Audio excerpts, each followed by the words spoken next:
The way home. এটি সম্পূর্ণ ভিন্ন ধর্মী একটি কোরিয়ান মুভি, যার আইএমডিবি রেটিং 7.7 হলেও এই মুভিটি আসলে রেটিং এর ঊর্ধ্বে। আপনার পরিবারে অবশ্যই দাদা দাদি নানা নানি রয়েছে, হয়তো তারা বেঁচে আছে অথবা বেঁচে নেই। মুভির গল্পটা তাদের প্রতি ভালোবাসা অনেক অংশে বাড়িয়ে দিবে, আর আপনি নিজেও একদিন হয়তো দাদা দাদি অথবা নানা নানি হবেন। তাই মুভির গল্পটি ব্যক্তিগত ভাবেও আপনার জন্য খুবই গুরুত্বপূর্ণ। কথা দিচ্ছি, মুভির গল্পটা আপনার হৃদয় একদম ছুঁয়ে দিবে। তো চলুন কথা না বাড়িয়ে মুভির গল্পে যাওয়া যাক। মুভির শুরুতেই আমরা একজন মা এবং তার ছেলেকে দেখতে পাই। ছেলেটি তার নানি বাড়িতে যাচ্ছিল। বাচ্চাটির নাম ছিল সাংহু। সে কোরিয়ার সিউল শহরে বড় হয়েছে ছোটবেলা থেকে, আর তার নানি বাড়ি ছিল খুবই প্রত্যন্ত অঞ্চলে, তাই তার অনেকগুলো বাস ট্রেন চেঞ্জ করে সেখানে যেতে হচ্ছিল। সাংহু কখনোই তার নানিকে দেখেনি, আর এই প্রথমেই সে শহর থেকে গ্রামে যাচ্ছে, তাও এত দূরের প্রত্যন্ত একটি গ্রামে। বাসে থাকা গ্রাম্য যাত্রীগুলোর ব্যবহার সাংহুর একদমই পছন্দ হচ্ছিল না। সে বিরক্তের চরম পর্যায়ে পৌঁছে যায়, আর অবশেষে তারা পৌঁছে যায় সেই প্রত্যন্ত গ্রামে। কিন্তু বাস থেকে নামার পরে সাংহু আর তার মায়ের সাথে যেতে চায় না। তখন সাংহুর মা সাংহুকে বকাঝকা করে অনেকটা জোর করেই তার মায়ের বাড়িতে অর্থাৎ সাংহুর নানি বাড়িতে নিয়ে যায়। কিন্তু সাংহুর নানি বাড়ির জরাজীর্ণ অবস্থা দেখে সাংহু বেচারার তো চোখে পানি চলে আসে। অন্যদিকে সাংহুর মা সাংহুর নানির সাথে কথা বলতে থাকে, আর আমরা তখন বুঝতে পারি সাংহুর মায়ের শহরে একটি ব্যবসা ছিল, আর সেটা লস হওয়ার কারণে তাকে এখন চাকরি খুঁজতে হচ্ছে। আর সাংহুর বাবা তাদেরকে ছেড়ে অনেক আগেই চলে গিয়েছে, তাই সে সাংহুকে তার নানির কাছে রেখে আবার শহরে চলে যাবে। সাংহুর মা তার মায়ের কাছে ক্ষমাও চায়, কারণ সে এত বছর কোনো খোঁজ খবর নিতে পারেনি। এরপরে সাংহুর নানিকে দেখানো হয় সে ছিল একজন বোবা মানুষ। সে কথা শুনতে পেলেও কোনো কথার উত্তর দিতে পারতো না। সাংহুর মা সাংহুকে তার মায়ের সাথে পরিচয় করিয়ে দিতে চায়, কিন্তু বেয়ারা এবং হিংসুটে স্বভাবের সাংহু তার নানিকে দেখে নোংরা বলে দূরে সরে যায়। সাংহুকে কেন বেয়ারা বলছি তা ধীরে ধীরে খুব ভালোভাবে বুঝতে পারবেন। সাংহুর মা সাংহুর মাকে কিছু ভিটামিন দেয়, আর অন্যদিকে সাংহু তার ব্যাগ থেকে তার খাবারগুলোকে আলাদাভাবে বের করে রাখতে থাকে। সে তার নানিকে বুঝিয়ে দেয় যে এই খাবারগুলো একান্তই তার, এই খাবারগুলো সে কারোর সাথে শেয়ার করবে না। সাংহুর মা সাংহুর নানিকে বলে আমি চাকরি পাওয়া মাত্রই এসে সাংহুকে নিয়ে যাব, আর এটা বলেই সে বিদায় নেয়। আর পরবর্তী বাস ধরেই সে শহরের দিকে রওনা হয়। সাংহুর মা চলে যাওয়ার পরে সাংহুর নানি সাংহুর হাত ধরতে যায়, আর তখন সাংহু দূরে তো সরেই যায়, সেই সাথে সাংহু তার নানিকে গালিও দেয়। আর এটা থেকেই বোঝা যায় শহরের বদ্ধ ঘরে বেড়ে ওঠা সাংহুর নৈতিক অবক্ষয় কতটা হয়েছে। আর এটা কিন্তু আমাদের সমাজের খুব পরিচিত একটি চিত্র। আমরা আসলে আমাদের বাচ্চাদেরকে কতটুকু নৈতিক শিক্ষা দিচ্ছি আপনি নিজে একবার চিন্তা করুন। আপনি আপনার গ্রামে পড়ে থাকা দাদি নানির প্রতি যে ফিলটা করেন, এই জেনারেশনের বাচ্চারা কি আদৌ তা করে? এই বাচ্চাগুলোকে আসলে আমরা কি শিখাচ্ছি? যাই হোক, সাংহু তার নানিকে যত সম্ভব জ্বালাতন সবই করতে থাকে। অন্যদিকে সাংহুর নানি তার সর্বোচ্চটুকু দিয়ে চেষ্টা করতে থাকে তার নাতিকে ভালো রাখার জন্য, এমনকি নিজের খাবারটুকু তার নাতিকে দিয়ে দিতে চায়। কিন্তু সাংহু সে খাবারটুকুও ফেলে দেয়। সাংহু ছিল খুবই অহংকারী। ওই গ্রামেরই আরেকটি বাচ্চা ছেলে যার নাম ছিল চিউলি, যে সাংহুর সাথে দেখা করতে আসে। সে সাংহুর খেলনাগুলোকে ধরতে চাইলে সাংহু সেগুলোকে নিজের দিকে নিয়ে নেয়। সাংহু বুঝিয়ে দেয় যে এইগুলো সে কারোর সাথে শেয়ার করতে একদমই রাজি না। আমাদের এই জেনারেশনের বাচ্চাগুলো যেমন ট্যাব মোবাইলের প্রতি আসক্ত, ঠিক তেমনই সাংহু ছিল ভিডিও গেমস এর প্রতি আসক্ত। সে সারাদিন ভিডিও গেমস খেলতো। একদিন তার গেমস এর ডিভাইসের ব্যাটারি শেষ হয়ে যায়, তাই সে তার নানির কাছে ব্যাটারি কেনার জন্য টাকা চায়। কিন্তু এই বৃদ্ধ মহিলাটি টাকা কোথায় পাবে? সে তার খালি পকেট সাংহুকে দেখিয়ে বুঝিয়ে দেয় যে তার কাছে টাকা নেই। কিন্তু বেয়ারা সাংহু ছিল একদমই নাছোড়বান্দা। সে তার নানির কাছে আবারও যায় এবং টাকার জন্য জোরাজোরি করতে থাকে। কিন্তু তার নানি বুকে হাত দিয়ে সরি বুঝায়, কিন্তু এটা সাংহু তো আর বোঝে না। টাকা না পাওয়ায় সাংহু রেগে যায়। সে তার নানিকে সেখানেই ধাক্কা দেয়, কিন্তু তার নানি কিছুই বলে না। আর এটাই তো আমাদের দাদি নানি। আমরা যতই তাদের বিরক্তি করি না কেন, তারা একদমই কখনো আমাদের কিছু বলে না। কিন্তু মুভিতে সাংহুর উপর আমার প্রচন্ড রাগ হচ্ছিল। সে ঘরে ফিরে পুরো ঘর তছনছ করতে থাকে টাকা খোঁজার জন্য, কিন্তু সে একটা কানা করিও খুঁজে পায় না। সাংহু তার নানির প্রিয় একটি পাটিকে লাথি মেরে ভেঙে দেয়, আর এটা করেই সে থেমে যায়নি। সে তার নানির একমাত্র ছেঁড়া ফাটা জুতোটিকে চুলের মধ্যে ফেলে দেয়, যাতে সেটি পুড়ে নষ্ট হয়ে যায়। কিন্তু সাংহুর নানি সেই দূর পাহাড় থেকে কষ্ট করে সাংহুর জন্য পানি নিয়ে আসতো খালি পায়ে। জুতার অভাবে তার পা গুলো ফোসকায় ফুলে উঠেছে। সে ঘরে ফিরে আসলে তার রক্তাক্ত পায়ের সাথে সাংহুর একটি স্টিকার আটকে যায়। এটা দেখে সাংহু তার নানিকে গালি দেয়। বাচ্চা ছেলেটির কাছে তার স্টিকারটা এতই মূল্যবান হয়ে যায় যে সে তার নানির রক্তাক্ত পাটিকেও দেখতে পেল না। সত্যি বলতে মুভির এই অংশগুলোতে নিজের চোখে কেন জানি পানি চলে আসছিল। বৃদ্ধ মহিলাটির কষ্টগুলো মেনে নিতে পারছিলাম না। আমি জানি আপনাদেরও এই বাচ্চা ছেলেটির উপর রাগ হচ্ছে, কিন্তু রাগটিকে কন্ট্রোল করে পুরো মুভিটি দেখুন। এরপরই সাংহু যেটা করে, সে তার গেমের ব্যাটারিটি কেনার জন্য শেষমেশ তার নানির মাথার চুলের একমাত্র কাঁটাটিকেও চুরি করে। সে সেই কাঁটাটিকে নিয়ে বাজারের উদ্দেশ্যে বেরিয়ে যায় যাতে সে বিক্রি করে তার গেমের ব্যাটারি কিনতে পারে। কিন্তু অনেক খোঁজাখুঁজি করার পরেও সে বাজারে কোথাও কোনো ব্যাটারি খুঁজে পায় না। সে যখন বাড়ি ফিরতে থাকে তখন সে বাড়ির পথ হারিয়ে ফেলে। তখন একজন বৃদ্ধ লোক সাংহুকে তার সাইকেলে উঠিয়ে নেয় আর তার গ্রামে পৌঁছে দেয়। সাংহু যখন বাসায় ফিরছিল তখন সে দেখতে পায় যে তার নানি অনেক দূর চলে এসেছে তাকে খোঁজার জন্য। সাংহু এবার ভাবে, এবার তো নানি আমাকে অবশ্যই মারবে, কারণ আমি তার চুলের কাঁটাটিও চুরি করেছি। কিন্তু তার নানি তো তাকে কিছুই বলে না। উল্টো সাংহু দেখতে পায় তার নানি তার চুলগুলোকে একটি পুরনো চামচের সাহায্যে বেঁধে তাকে খোঁজার জন্য এত দূর চলে এসেছে।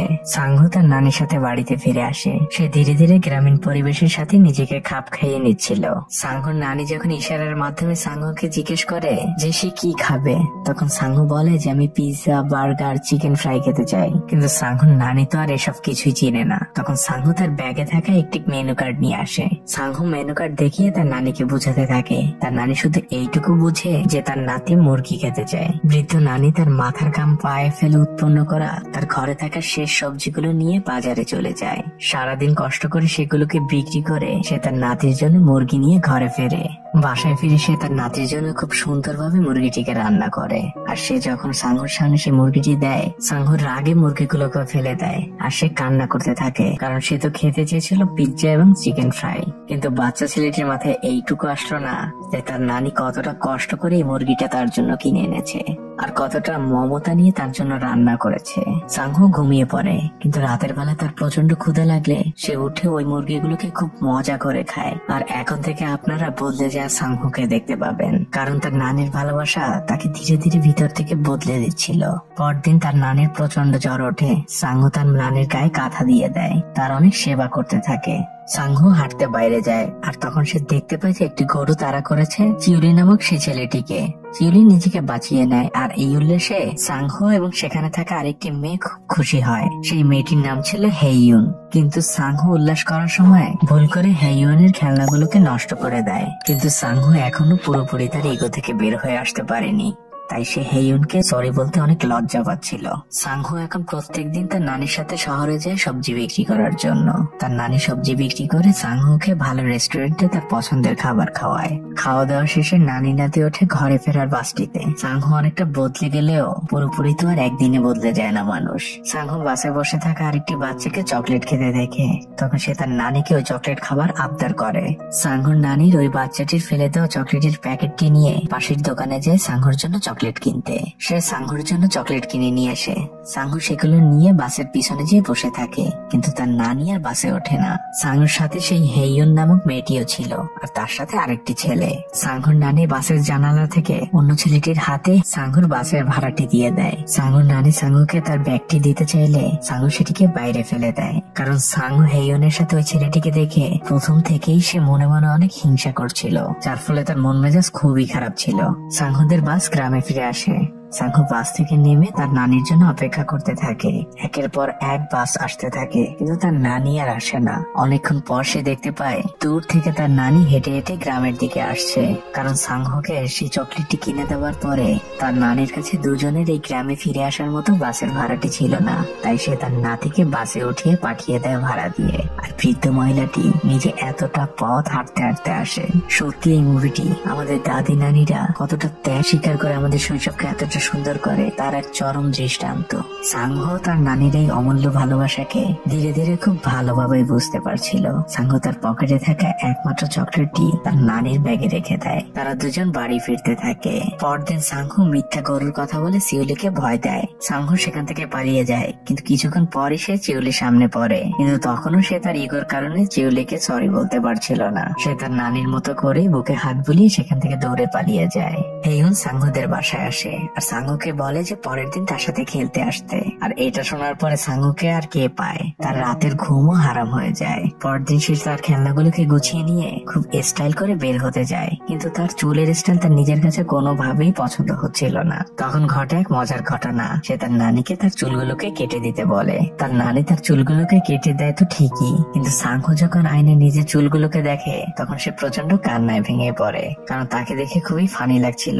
আর এমন চুল নিয়ে সে হেইয়ুনের সামনে কোনোভাবেই যেতে পারবে না। পরদিন সাংহ তার খেলনাগুলোকে নিয়ে হেইয়ুনের উদ্দেশ্যে রওনা হয়। সাংহ জুড়ে থেকে সে গেমিং ডিভাইসটি উঠিয়ে পকেটে রেখে দেয়, কারণ সে হেইয়ুনের সামনে কোনো নষ্ট জিনিস বের করতে চায় না। এরপরই সে পাহাড়ের ঢালু দেখে সে চিন্তা করে সে তার খেলনার ঝুড়িতে করে সহজেই নিচে নামবে। আর সে সেটাই করে, আর যার ফলে যেটা হওয়ার কথা সেটাই হয়, তার হাত পা কেটে যায়। সে পথ দিয়ে হাঁটতে থাকে, আর তখনই চিউলি পিছন থেকে চিল্লিয়ে গরু গরু বলতে থাকে। তখন সাংহ এটাকে মিথ্যা মনে করে, কারণ সাংহ এর আগে চিউলির সাথে এমন করেছিল। কিন্তু কিছুক্ষণের মধ্যেই তার ভুল ধারণা ভেঙে যায়। তার পিছনে আসলে গরু ছিল আর তাকে তাড়া করতে থাকে। নিজেকে বাঁচানোর জন্য সাংহ মাটিতে শুয়ে পড়লে চিউলি এসে তাকে বাঁচিয়ে নেয়। আর এবার সাংহ চিউলিকে সত্যি মন থেকে সরি বলে। তখন চিউলি তাকে বলে যে তুমি আগেই তো সরি বলেছো, এখন আবার কেন বলছো?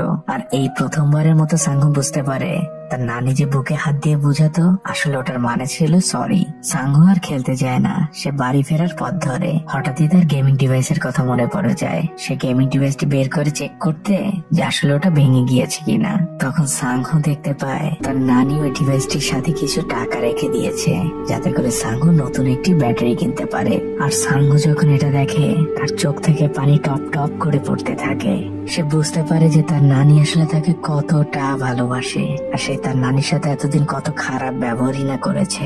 সাংহ বাড়ির দিকে হাঁটতে থাকে আর কান্না করতে থাকে। সাংহ দূর থেকে দেখতে পায় তার নানি তাকে খোঁজার জন্য অনেক দূর হেঁটে চলে এসেছে। নানিকে দেখে সাংহর কান্না আরো বেশি বেড়ে যায়। তার কান্না যেন কোনোভাবে থামছিলই না। তার নানি তার চোখের পানিগুলোকে মুছিয়ে দেয়। সাংহর নানি সাংহর হাতে একটি চিঠি দেয়। এটা ছিল তার মায়ের চিঠি। তার মায়ের একটি নতুন চাকরি হয়েছে। বাসায় ফিরে সাংহ তার নানিকে আমি অনেক অসুস্থ আর আমি তোমাকে অনেক মিস করছি এই দুটি কথা কিভাবে লিখতে হয় তা শেখানোর অনেক চেষ্টা করতে থাকে, কিন্তু তার নানি কোনোভাবেই পারছিল না। আর এই প্রথম সাংহ তার নানিকে নানি বলে ডাকে।